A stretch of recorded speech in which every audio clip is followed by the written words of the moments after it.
नमस्कार विद्यार्थी मित्रों, ज्ञान मंदिर मॉडल स्कूल के यूट्यूब चैनल में फिर से आप सबका हार्दिक स्वागत है। मैं मिहिर व्यास।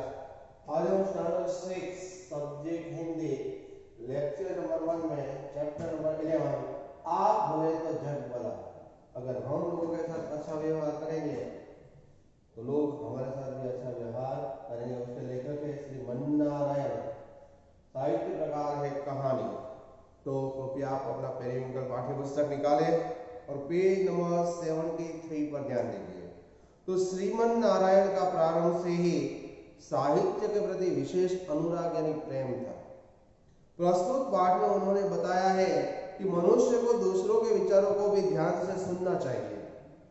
ये सही बात है कि हमें दूसरों को भी विचारों को ध्यान में रखकर सुनना चाहिए, उसका सम्मान करना चाहिए। यदि हम चाहते हैं कि वे हमारे साथ अच्छा व्यवहार करें तो हमें भी उनके साथ अच्छा व्यवहार करना होगा।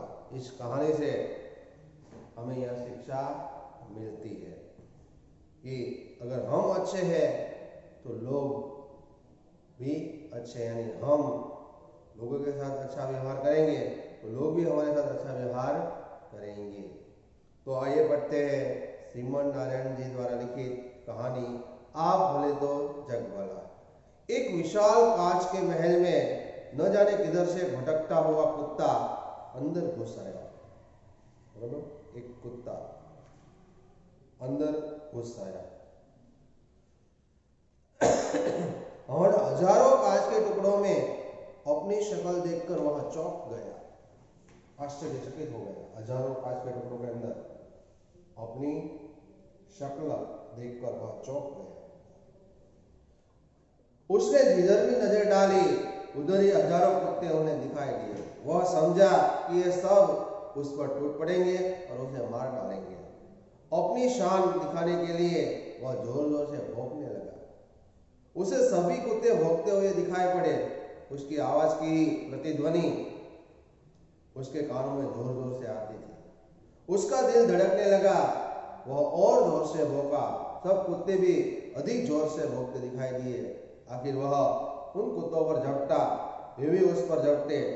बेचारा जोर जोर से उछला, कूदा और भौंका और जोर से चिल्लाया। अंत में गश खाकर बेचारा गिर पड़ा। तो टिप्पणी में दिया हुआ है गश खाकर गिरने मूर्छा होना, बेहोश होना। कुछ देर बाद उसी महल में एक दूसरा कुत्ता भी आया। उसको भी हजारों कुत्ते दिखाई दिए। वह डरा नहीं। प्यार से उसने अपनी पूंछ हिलाई। सभी कुत्तों की दुम हिलती दिखाई दी। वह खूब खुश हुआ और कुत्तों की ओर अपनी पूंछ हिलाता बढ़ा। सभी कुत्ते उसकी ओर दुम हिलाते बढ़े। वह प्रसन्नता से उछलता कूदता अपनी छाया, अपनी प्रतिध्वनि से खेला, खुश हुआ और फिर पूंछ हिलाता हुआ बाहर चला गया। जब मैं अपने एक मित्र को हमेशा परेशान, नाराज और चिड़चिड़ाते हुए देखता हूँ, लेखक कहता है, तभी इसी किस्से का स्मरण मुझे हो जाता है। मैं उनकी मिसाल भौंकने वाले कुत्ते से नहीं देना चाहता। यह तो बड़ी अशिष्टता होगी, अशिष्ट। पर इस कहानी से वे चाहे तो कुछ सबक जरूर सीख सकते हैं। Page number 74। दुनिया कांच के महल जैसी ही है, कांच के शीशे की तरह बनती और टूटती है। अपने स्वभाव की छाया ही उस पर पड़ती है। आप भले तो जग भला, आप बुरे तो जग बुरा। हम अच्छे हैं तो पूरा जगत अच्छा है, हम बुरे हैं तो पूरा जगत हमें बुरा लगता है। कि अगर आप प्रसन्न चित्त और प्रसन्न मन खुश रहते हैं, दूसरों के दोषों को न देखकर उसके अंदर जो गुण है उसकी ओर ध्यान देते हैं, तो दुनिया भी आपसे नम्रता और प्रेम का बर्ताव करेगी। ये सही बात है। इस पाठ से हमें यही सीख मिलती है कि अगर आप प्रसन्न मन से देखेंगे, दूसरे के दोषों को ना देखकर उनके अंदर जो सही गुण है उसकी ओर ध्यान देंगे, तो दुनिया भी हमारी तरफ नम्रता और प्रेम से बर्ताव करेगी। अगर आप हमेशा लोगों के ऐबों की ओर देखते रहेंगे, ऐब बुराई दोष, ऐब यानी बुराई और दोष की ओर देखते रहेंगे, उन्हें अपना शत्रु समझते हैं और उनकी ओर भौंका करते हैं, तो फिर वे क्यों ना आपकी ओर गुस्से से दौड़ेंगे। अंग्रेजी में एक कहावत है कि अगर आप हंसेंगे तो दुनिया भी आपका साथ देगी, पर अगर आपको गुस्सा होना और रोना ही है तो दुनिया से दूर किसी जंगल में चले जाना ही हितकर होगा, सबके लिए कल्याणकारी होगा। अमेरिका के मशहूर नेता अब्राहम लिंकन से किसी ने एक बार पूछा था कि आपकी सफलता का सबसे बड़ा रहस्य क्या है। उन्होंने जरा देर सोचकर उत्तर दिया, मैं दूसरों की अनावश्यक नुक्ताचीनी कर उनका दिल नहीं दुखाता। दूसरों की तो अनावश्यक जो बातें हैं, उनके अंदर रही जो बुराई है, नुक्ताचीनी, उनके अवगुण, उनके जो दोष है, उनका दिल नहीं दुखाता बताकर अनावश्यक बिन जरूरी नुक्ताचीनी है, बिन जरूरी बातें वह सुनाकर उसका दिल नहीं दुखाता, उसे बुरा नहीं लगता।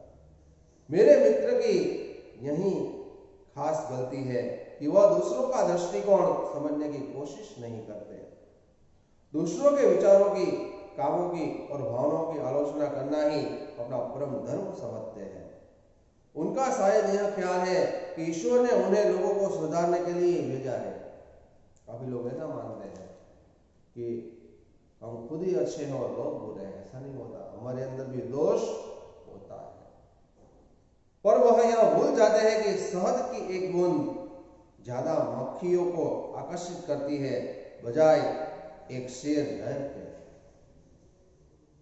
तो शहद अमृत की एक बूंद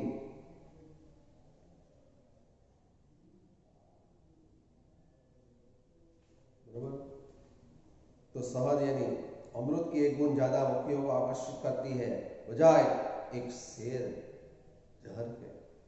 दुनिया में पूर्ण कौन है? हर एक में कुछ न कुछ त्रुटियां यानी गलती तो है, भूल तो है। प्रत्येक व्यक्ति से गलतियां होती है, फिर एक दूसरे को सुधारने की कोशिश करना अनुचित ही समझा जाता है। जैसे ईसा मसीह ने कहा था, लोग दूसरों की आंखों का तिनका तो देखते हैं पर अपनी आंखें के सहतीर को नहीं देखते। सहतीर लकड़ी का लट्ठा, अपनी आंख में जो सहतीर है लकड़ी का जो तिनका है उसको नहीं देखते। उसकी आंखों में जो लकड़ी का तिनका खुजता है उसको नहीं देखते। दूसरों को सीख देना तो बहुत आसान काम है, अपने ही आदर्शों पर स्वयं अमल करना बहुत कठिन है। कठिन यानी मुश्किल। अगर हम अपने को ही सुधारने का प्रयत्न करें और दूसरों के अवगुणों पर उसकी टीका टिप्पणी करना बंद कर दे, बातचीत करना, टीका टिप्पणी करना यानी बातचीत करना बंद कर दे, तो नुक्ताचीनी करना, उसके अवगुणों पर बातचीत करना बंद कर दे, तो हमारे मित्र जैसा हमारा हाल कभी नहीं होगा। बरोबर कि दूसरों के अवगुणों पर टीका टिप्पणी करना, बिन जरूरी बातें करना, निंदा करना, टीका करना बंद कर दे, तो हमारे मित्र जैसा हाल हमारा कभी नहीं होगा। पेज नंबर 75 पर इसी सिलसिले में एक बात और करना चाहता हूं। लेखक ने कहा है कि आप तो दूसरों की नुक्ताचीनी नहीं करेंगे, ऐसी उम्मीद है, टीका टिप्पणी, निंदा, पर दूसरे ही अगर आपकी नुक्ताचीनी करना न छोड़े तो निंदा, टीका टिप्पणी करना। मेरे मित्र अपनी बुराई या आलोचना सुनकर आग बबूला हो जाते हैं। आग बबूला होना यानी बहुत गुस्सा होना, क्रोधित होना। भले ही वह दुनिया दिन भर की बुराई कर लेते हैं दुनिया भर में, पर आपके लिए तो ऐसे मौके पर दादू की पंक्तियां गुनगुना लेना बड़ा कारगर होगा। निंदक बाबा वीर हमारा, बिन्ही कोड़ी कर बहे विचारा, आपन डूबे और को उतारे, ऐसा प्रीतम पार उतारे। अगर सचमुच कुछ त्रुटियां है, कुछ गलती है, भूल है, जिनकी ओर निंदक हमारा ध्यान खींचता है, तो सचमुच कुछ हमारी गलतियां है, त्रुटियां भूल है, जिनकी ओर निंदा करने वाला हमारा ध्यान खींचता है, तो उन अवगुणों को दूर करना हम सभी का कर्तव्य हो जाता है। जिसने उनकी ओर ध्यान दिलाया उसका हमें उपकार भी मानना चाहिए कि भाई मेरी गलती के बारे में तुमने बताया वह सही है, तुम्हारा उपकार है मुझ पर कि मेरे में जो गलती थी, मेरी जो भूल थी उसे मुझे बताया। एक दिन एक सज्जन ने कुछ गलती हो गई होगी। हमारे मित्र तुरंत बिगड़ कर बोले, देखिए महाशय, यह आपकी सरासर गलती है, आइंदा ऐसा करेंगे तो ठीक नहीं होगा। सरासर एक नुक्ताचीनी दोष निकालने का काम, बुराई बताने का काम, निंदक बुराई करने वाला, नुक्ताचीनी दोष निकालने का काम, नुक्ताचीनी करना, टिक्का टिप्पणी करना, अवगुण बताने वाला। तो बेचारे महाशय, आपकी सरासर गलती है। एकाएक आइए ऐसा करेंगे तो आइंदा ऐसा करेंगे, अगली बार ऐसा करेंगे तो ठीक नहीं होगा। बेचारे महाशय जी बड़े दुखी हुए, उनका अपमान हो गया, मन में क्रोध जागृत हुआ और वह बिना कुछ उत्तर दिए ही उठकर चले गए।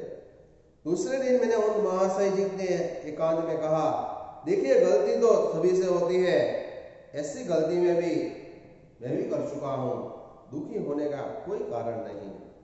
आप तो बड़े समझदार आदमी हैं, कोशिश करें तो यह क्या, बड़ी से बड़ी गलतियां सुधर जाती है, ठीक है ना। उनकी आंखों में आंसू छलछला आए। यह बात सुनकर लेखक की बड़े प्रेम से बोले, जी हाँ, मैं अपनी गलती मानता हूँ, आगे भला मैं वही गलती क्यों करने लगा। पर कोई मोहब्बत से पेश आए, प्रेम से, वाल से, प्यार से, तब ना। आदमी प्रेम का भूखा रहता है, प्रेम से बातें करनी चाहिए। जब सरदार पृथ्वी सिंह ने हिंसा का मार्ग त्याग कर अपने को गांधी बाबू के सामने अर्पण कर दिया, तब बाबू को बहुत खुशी और संतोष हुआ। पर बापू जहां प्रेम और सहानुभूति की मूर्ति थे, वहां बड़े परीक्षक भी थे।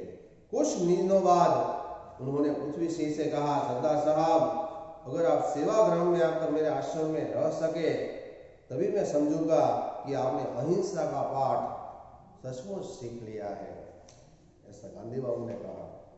पेज नंबर 76 पर पृथ्वी सिंह जरा चौंक कर बोले, आपका क्या मतलब है बाबूजी? भाई, मेरा आश्रम तो एक प्रयोगशाला जैसा ही है। जिन लोगों की कहीं नहीं बनती अक्सर वे मेरे पास आ जाते हैं, जिन लोगों की कहीं नहीं बनती दूसरों के साथ, और सब मेरे पास आकर रहते हैं। उन सबको एक साथ रखने में मैं सीमेंट का काम करता हूँ, और वह सीमेंट मेरी अहिंसा है। अहिंसा परमो धर्म, अहिंसा श्रेष्ठ धर्म है। मैं समझ गया बाबूजी, पृथ्वी सिंह ने मुस्कुराकर कहा। आगे की कहानी यहाँ कहने की जरूरत नहीं, और इसमें बापू के प्रेममय व्यवहार की एक झलक मिल जाती है। उन्होंने अपने प्रेम और सहानुभूति से कितने ही व्यक्तियों को अपनी ओर खींचा है। बापू कड़ी से कड़ी आलोचना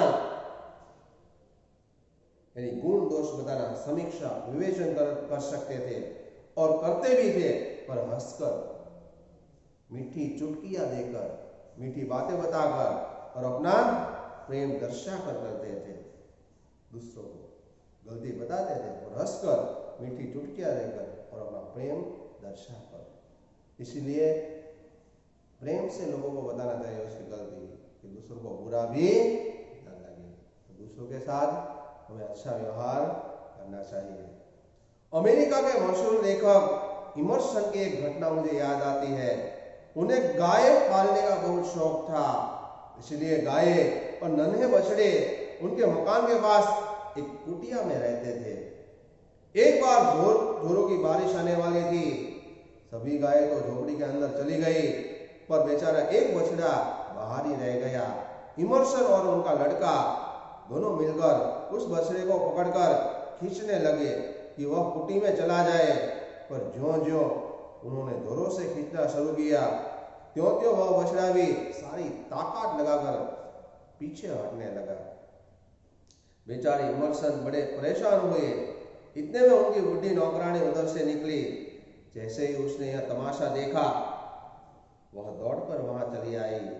अपना अंगूठा बछड़े के मुंह में प्यार से डालकर उसे झोपड़ी की तरफ ले जाने लगी। तो प्रेम से अपना अंगूठा बछड़े के मुंह से फेरने लगी।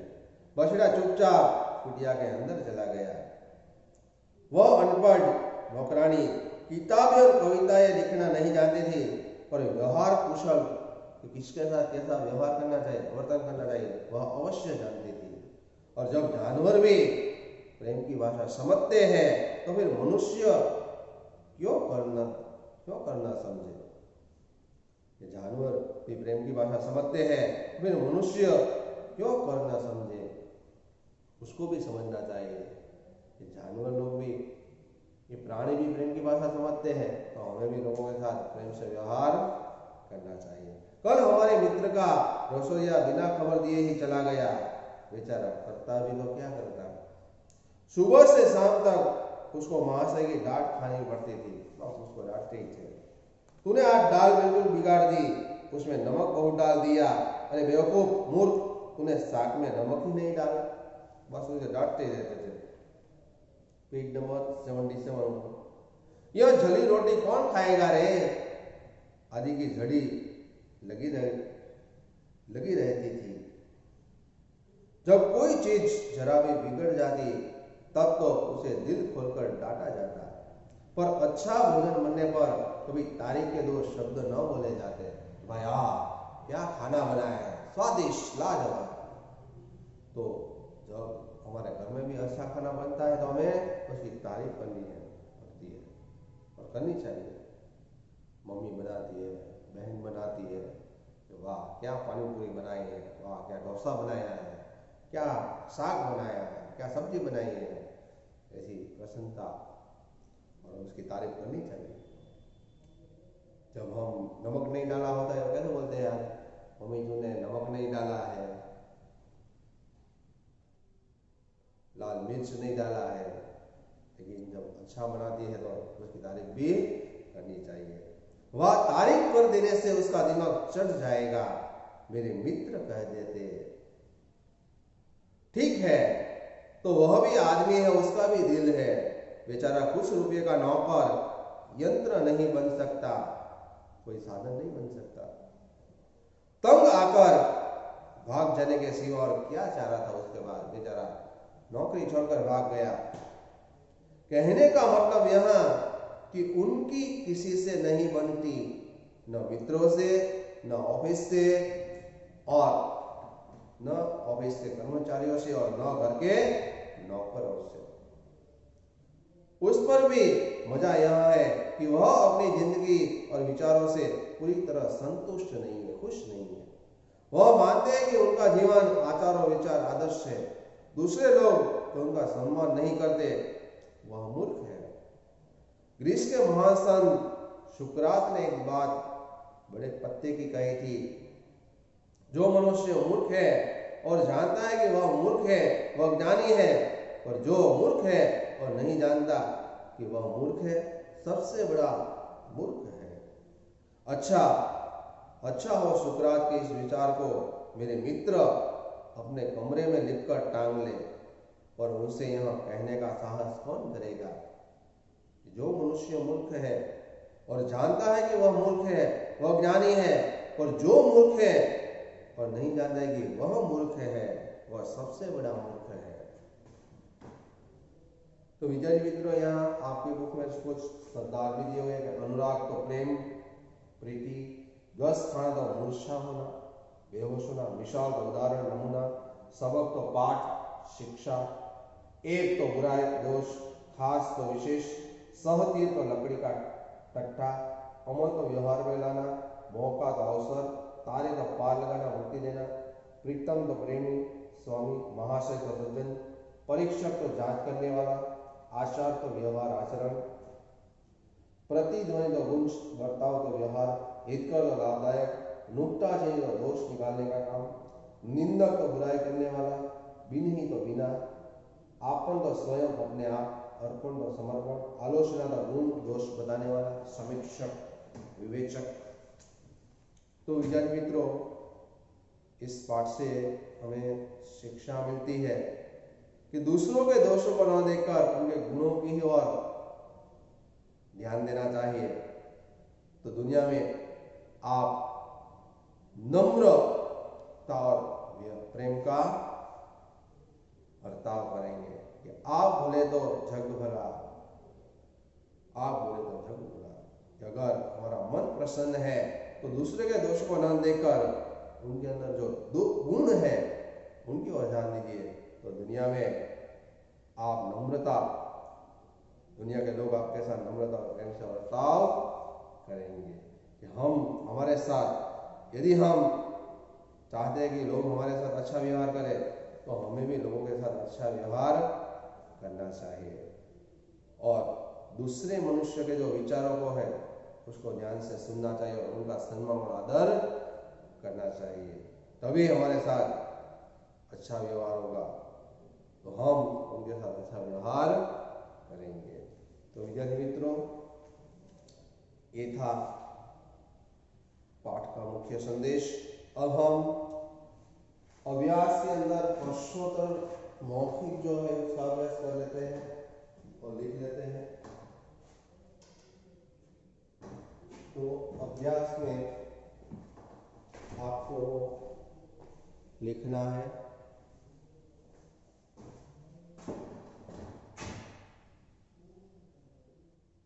अभ्यास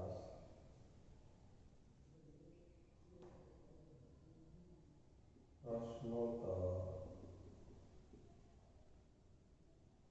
मौखिक।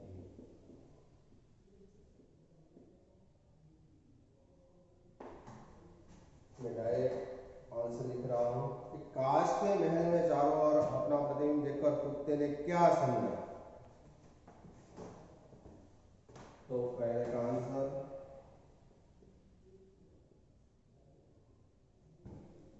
काश के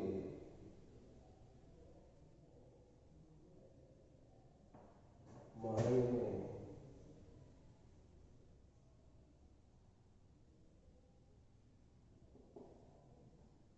चारों ओर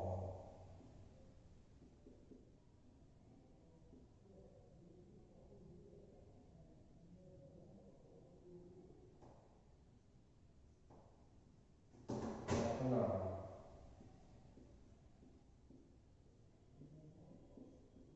प्रतिबिंब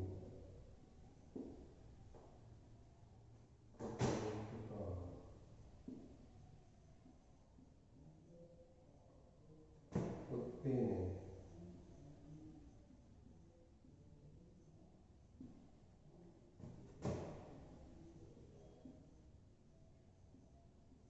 समझा।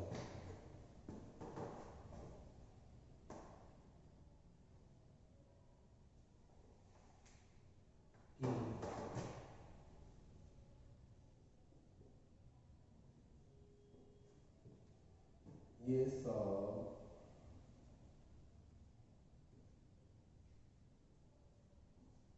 उस पर टूट पड़ेंगे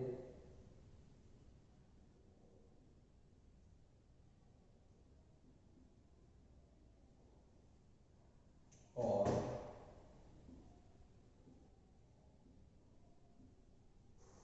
उसे मार डालेंगे।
उसकी आवाज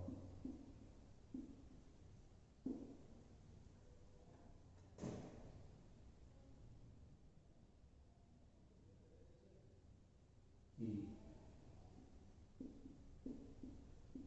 प्रतिध्वनि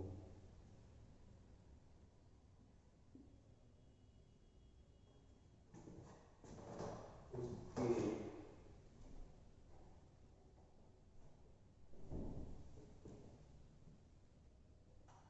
उसके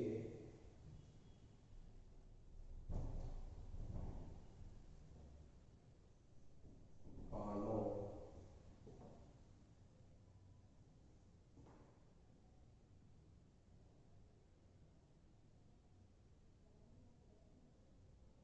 उसके कानों ने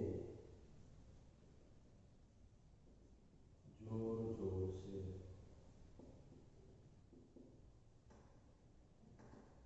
भौंकते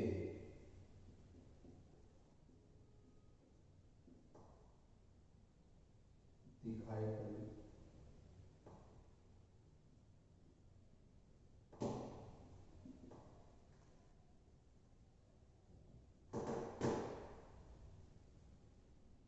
सब कुत्ते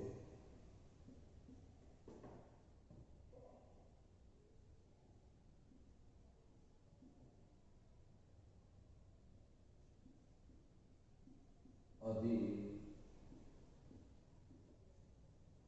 जोर से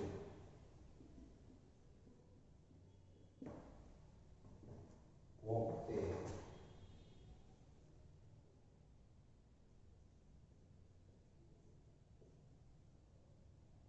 दिखाई दिए।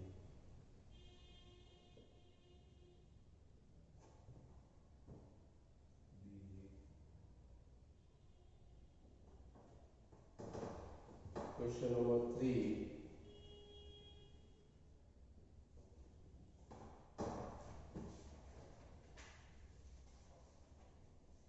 भौंकने वाले कुत्ते के दर्शन से लेखक हमें क्या बताना चाह रहे हैं?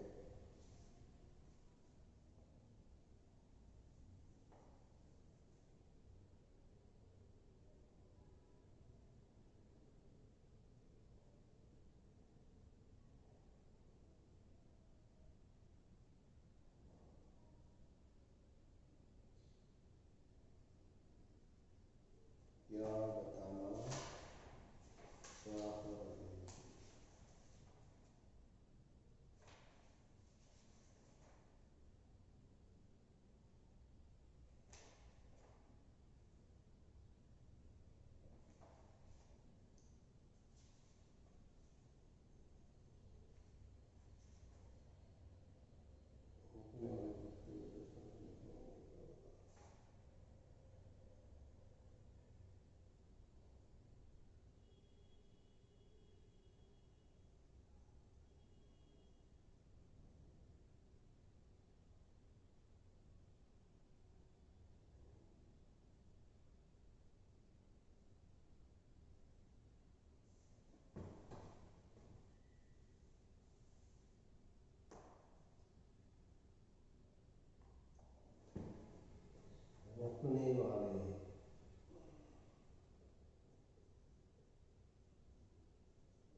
करेगी।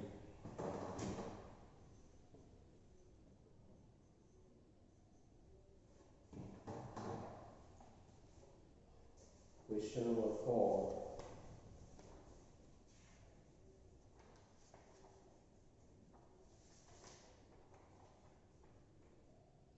लेखक ने दुनिया की तुलना किससे की?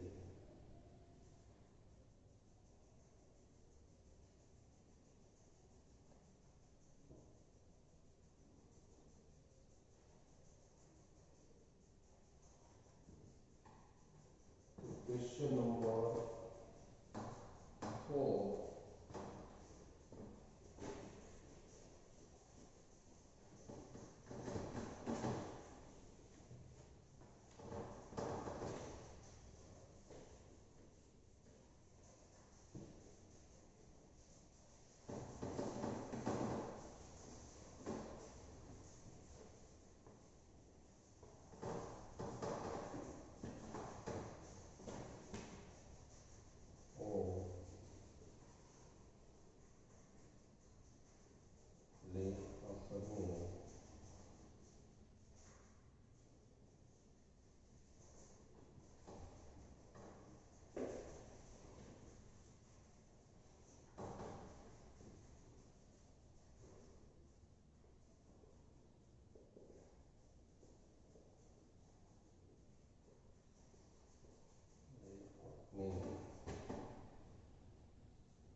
दुनिया की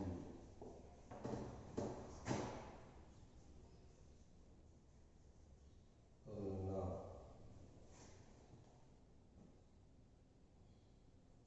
कांच के महल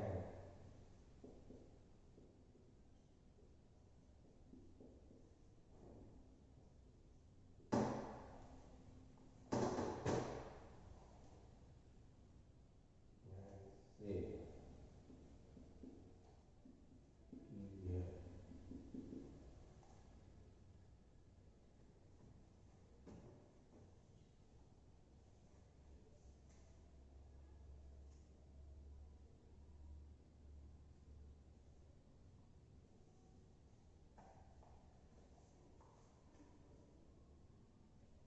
लेखक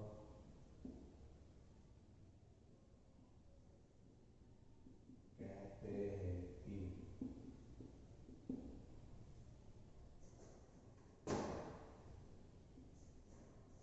अगर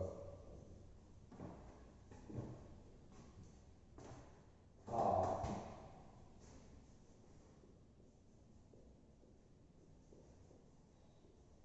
प्रसन्नचित्त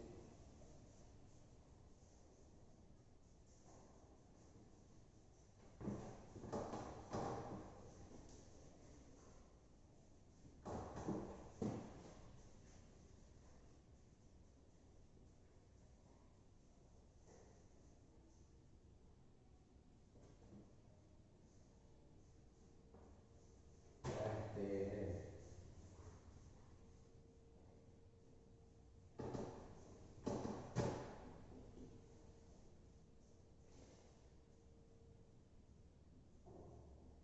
दूसरों के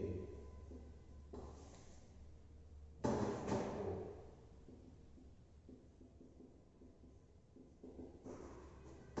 न देखकर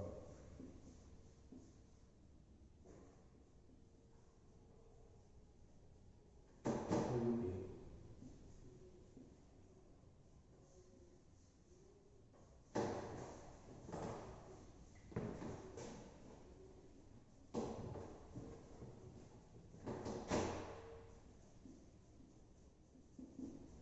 गुणों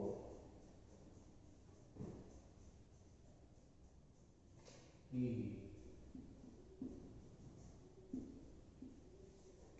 और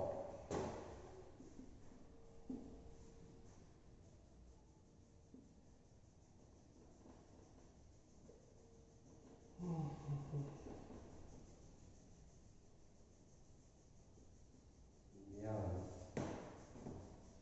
देते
तो विद्यार्थी मित्रों,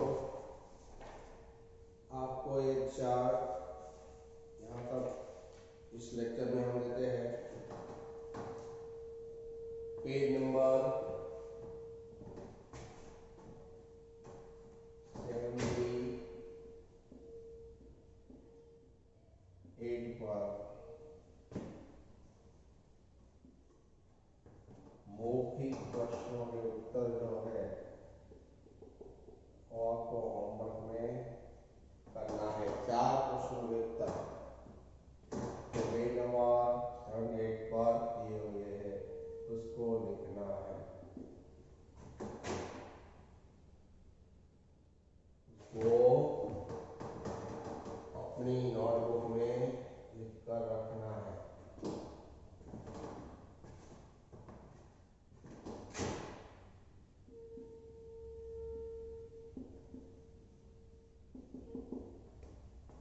ये होमवर्क में चारों क्वेश्चन टिककर आपको होमवर्क में करना है। लेक्चर नंबर 2 में हम आगे प्रश्नों का लिखित और भाषा और व्याकरण का अभ्यास करेंगे। अस्तु।